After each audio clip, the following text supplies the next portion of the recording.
उत्सव कथाएं चैनल में आपका खूब खूब स्वागत है। आज हम गीता जी के 5वें अध्याय का भाग 2 का पठन प्रारंभ करते हैं।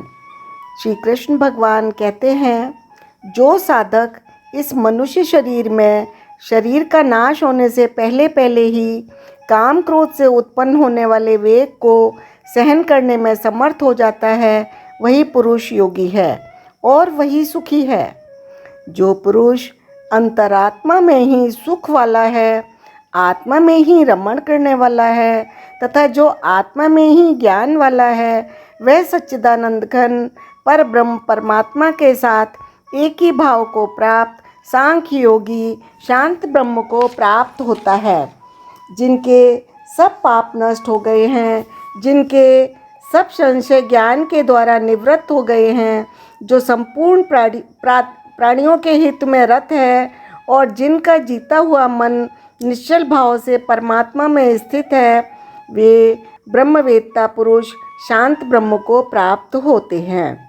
काम क्रोध से रहित जीते हुए चित्त वाले पर ब्रह्म परमात्मा का साक्षात्कार किए हुए ज्ञानी पुरुषों के लिए सब ओर से शांत पर ब्रह्म परमात्मा ही परिपूर्ण है। बाहर के विषय भोगों को न चिंतन करता हुआ बाहर ही निकालकर और नेत्रों की दृष्टि को भ्रकुटी के बीच में स्थित करके तथा नासिका में विचरने वाले प्राण और अपान वायु को सम करके जिसकी इंद्रियां, मन और बुद्धि जीती हुई है, ऐसा जो मोक्ष परायण मुनि इच्छा, भय और क्रोध से रहित हो गया है, वह सदा मुक्त ही है।